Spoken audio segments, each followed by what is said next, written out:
মানন মেয়েদের দিকে নজর নাও। হ্যাঁ অবশ্যই।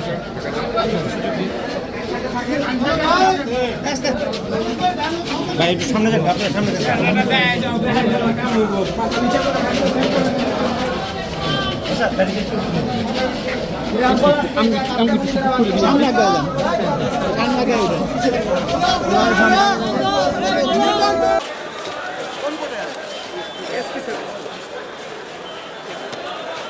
একটু সুযোগ দেন আমার।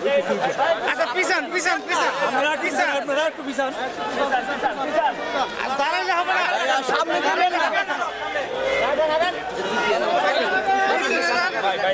আমরা একটু পিছিয়ে যান।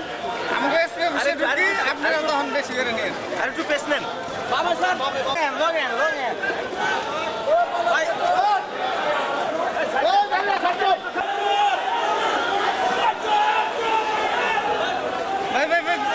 ব্যাক আমার পায়লা বাড়ি গেছে থাকেও ভাই পিছনে আরিফ ভাই।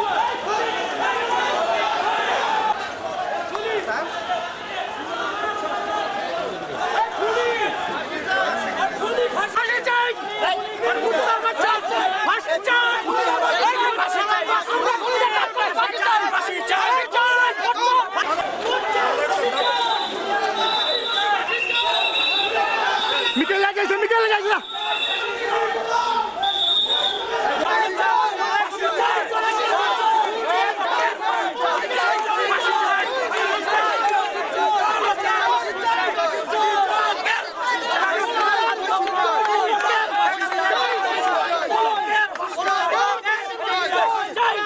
আহমেদ পলককে নারায়ণগঞ্জের সিদ্ধিরগঞ্জ থানার 3টা মামলায় গ্রেপ্তার, সিদ্ধিরগঞ্জ থানার 2টা এবং নারায়ণগঞ্জ থানার একটা মামলায় গ্রেপ্তার দেখে 5 দিনের, একটাতে 5 দিনের রিমান্ডের প্রার্থনা করেছে, বাকি 2টাতে 7 দিনের রিমান্ডের প্রার্থনা করেছে।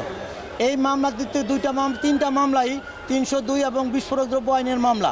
এই মামলায় 3 জন ঘটনাস্থলে 3 জন ভিকটিম, যাদেরকে ছাত্র জনতার আন্দোলন করার সময় গুলিবিদ্ধ হয়ে মৃত্যুবরণ করে। এর মধ্যে একজন আমাদের আবুল হাসান স্বজন নামে একজন আছে, একজন হলো শরীফ নামে একজন ভিকটিম আছে, আরেকজন হলো হাফেজ সোলাইমান। এই 3 জনকে আজকে জুনায়েদ আহমেদ পলকের নির্দেশে তাকে গুলি করে হত্যা করা হয়েছে। এই জুনায়েদ আহমেদ পলক 2টা মামলায় 5 নম্বর আসামি এবং একটা মামলায় 4 নম্বর আসামি। তাকে বিজ্ঞ আদালতে প্রডিউস করা হয়েছে এবং তাকে রিমান্ড প্রার্থনা, গ্রেপ্তার দেখে রিমান্ডের প্রার্থনা করা হয়েছে।